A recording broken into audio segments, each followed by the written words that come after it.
Oh my god, কি দেখিবলৈ পাইছোঁগে সঁচাকে দেখোন দুৰ্ভগীয়া হৃদয় মিছা কথা ছাৰ এই মাক চকলাটোৱে মিছা কথা কৈছে দে তেনে বহিকে লং বাৰু ক্লাছটো আমি এতিয়া আৰম্ভ কৰিম দেই ওকে ছাৰ আৰম্ভ কৰক কোৱাচোন ক বুপাইহঁত আজি তাৰিখৰ আটাইতকৈ ডাঙৰ মিছা কথাটো কি ও ছাৰ মেট্ৰিক পৰীক্ষাৰ ৰিজাল্ট দিলে মেট্ৰিক পৰীক্ষাৰ ৰিজাল্ট দিলে আমিচোন শুনা নাই খবৰে পোৱা নাই ক'ত শুনিলি তই হয় ছাৰ মেট্ৰিক পৰীক্ষাৰ কোনো ধৰণৰ ৰিজাল্ট দিয়া নাই আমি মিছাকে কৈছোঁ গতিকে আপুনি ধৰি ল'ব পাৰে যে আজি তাৰিখৰ এটো হৈছে আটাইতকৈ বেছি ডাঙৰ মিছা কথা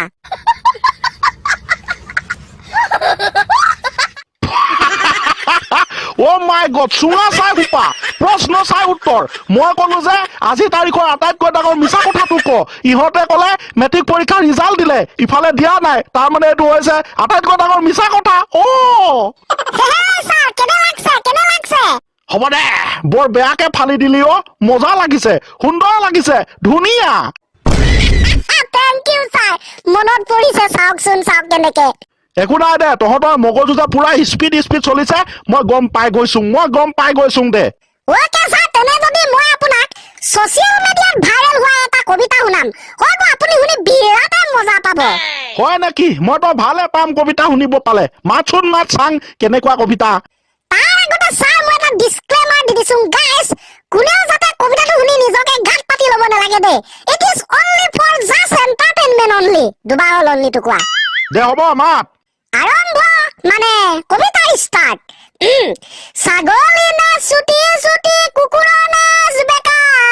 আনৰ গয়নিবোৰ মৰম লগা নিজৰ জনীহে বেয়া ব্ৰইলাৰ মুৰ্গীৰ দাম ইমান কম লোকেল মুৰ্গী বেচে গহনা কাপোৰ কিনি দিলে পত্নী হৈ যায় সুখী মেকুৰীয়ে মাতে মিউ মিউ কুকুৰে কৰে ঘেউ ছোৱালী মন বুজিব পৰাকৈ দুনিয়াত নাই কেও ধকা মাৰে পিঠিতে ঘুচা মাৰে নাকত পাৰ্লাৰত গৈ ছোৱালীবোৰে মেকআপ হানে মুখত ধন্যবাদ wow this is fantastic কবিতা মাতিছ তই wow সুন্দৰ লাগিছে ধুনীয়া লাগিছে অতি মনোমোহা থেংক ইউ ছাৰ হ'ব দে ওয়েলকাম ওকে ছাৰ এইবাৰ মোৰ এটা বৰ অচিনাকি প্ৰশ্ন হয়তো চিনাকিও হ'ব পাৰে কচোন টিম্পু আগৰ 500 টকীয়া নোট মানে নোট পইচা আৰু বৰ্তমান সময়ৰ 500 টকীয়া নোটৰ মাজত কি পাৰ্থক্য আছে পুৰণি 500 টকা পইচা আৰু বৰ্তমানৰ 500 টকা পইচাৰ মাজত কি পাৰ্থক্য আছে সুন্দৰকে কৈ দে পইচা আকৌ কিনো পাৰ্থক্য থাকিব তাত মূল্যচোন একেই এইটো কাগজ কিখন অলপ বেলেগ কৰি দিছে আবে নহয় বে হেতু শুন পেপেপে পুপুপু পুপুপু পেপেপে পেপেপে পেপেপে পুপুপু পেপে অবে ইয়াসি ঠিক কৈছে পেপেপে পেপেপে পুপুপু পেপেপে ঠিক আছে তেনে থ্যাংক ইউ পেপে পুপু ষ্টাইলত ইমান আলোচনা কি কৰিলি মোক উত্তৰ দে ও ছাৰ ভালকে মন কৰি যাব দেই পুৰণি 500 টকীয়া নোটখনেৰে এটা পৰিয়াল চলাবলৈ এসপ্তাহৰ খৰচ আছিল আগতে কিন্তু আজি তাৰিখত যিখন নোট ওলালে 500 টকীয়া নোট সেই পইচাখনে এটা পৰিয়াল এদিন চলাবলৈও নুজুৰে তাৰ মানে তই ক'ব বিচাৰিছ যে আগতে বিশেষকৈ অতীত কালত সেই 500 টকীয়া নোটখনৰ দ্বাৰা এটা পৰিয়াল চলিবৰ কাৰণে এখনে হৈ গৈছিল এক সপ্তাহত কিন্তু আজি তাৰিখত যি 500 টকীয়া নোট সেইখনে এটা পৰিয়াল একদিন চলিবলৈও নুজুৰে কৈছ না অবিয়াসলি হয় ছাৰ ইয়েছ ঠিক জেগাত দিছ তই Absolutely right. শুদ্ধ উত্তৰ 10ৰ ভিতৰত 10। অ ছাৰ ইমান খাতৰা শুদ্ধ হ'ল না তই ঠিক পইণ্ট এটা কলি পইচাখন পইচা হৈ আছে কিন্তু তাৰ মূল্য চেঞ্জ হৈ গ'ল আজিৰ তাৰিখৰ যি মুদ্ৰাস্ফীতি ক'ব পাৰ যি বস্তুৰ মূল্যৰ দাম বৃদ্ধিৰ কথা ক'ব পাৰ সেইবিলাকত এই 500 টকীয়া নোটখনৰ প্ৰভাৱ পৰিছে অতীতকাল আৰু এতিয়াৰ মাজত হয় ছাৰ ঠিক কৈছে না আপুনি বাৰু মজা হৈছে দে প্ৰথমতে গান শুনিলুং তাৰ পাছত শুনিলুং এটা মিছা কথা তাৰ পাছত শুনিলুং এটা কবিতা তাৰ পাছত শুনিলুং এতিয়া এটা ধুনীয়া প্ৰশ্নৰ উত্তৰ আৰু লাষ্ট ফিনিচিং হিচাপে এটা কবিতা ছবিতা নহয় বাৰু কৌতুক চৌতুক আছে যদি ক'ব পাৰ ঠিক আছে তেনে ছাৰ মই এটা কৈ দিছোঁ কৌতুক দিয়ক বাৰু দে কচোন এহাল হাজবেণ্ড ৱাইফ দম্পতি আছিল ছাৰ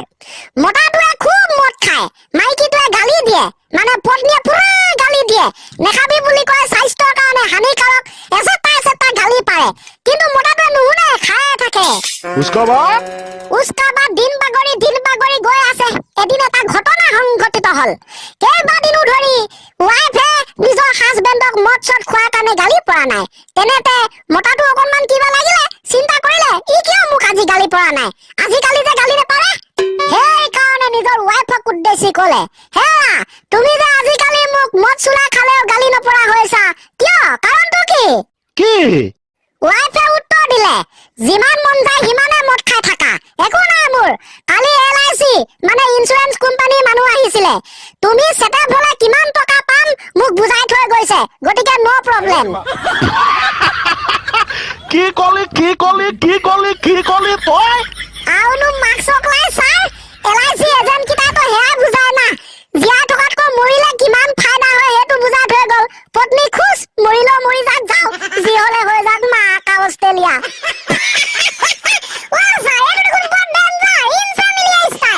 তাকেতো এই মাথা চাথা বেয়া কৰি দিব কি যে হ'ব নহয় লিখাও লিখে ভবাও ভাবে ক'বই নোৱাৰিছোং আৰু মাথা চাথা বেয়া কৰি পেলাব হয় ছাৰ গতিকে পত্নী এটাই কথা যি খালেও নো প্ৰবলেম মুঠতে মৰিব লাগে পইচা পাব লাগে বাৰু এইবিলাক মাত্ৰ ধেমালিহে দেই কোনেনো বিচাৰে নিজৰ হাজবেণ্ডে মৰি যোৱাটো একো নাই দিয়ক ভাল লাগিলে চাই শুনি মজা দে লাষ্ট ফিনিচিং হিচাপে আমি বহুত কিতাই শুনিলো কৌতুক শুনিলো গান শুনিলো পুনৰবাৰ কৈছো দেই কবিতা শুনিলো মিছা কথা শুনিলো এতিয়া আমি ক্লাছটো ছুটি দিব লাগিব হয় sir thank you sir okay অহা কালিলে আৰু ধুনীয়া ধুনীয়া কৌতুক শুনিবলৈ পাম বুলি আশা কৰিছো গতিকে ইমানতে আমাৰ ক্লাছটো আজি আমাৰ অনুষ্ঠানটো আজি ছুটি দিবলৈ বিচাৰিছো ধন্যবাদ আমাৰ ফালৰ পৰা থাকিল ছাৰ ধন্যবাদ থেংক ইউ সো মাচ আমাৰ ছুটি হ'ব লাগে Okay, there. 1, 2, 3, 4, 5, 6. Let's go.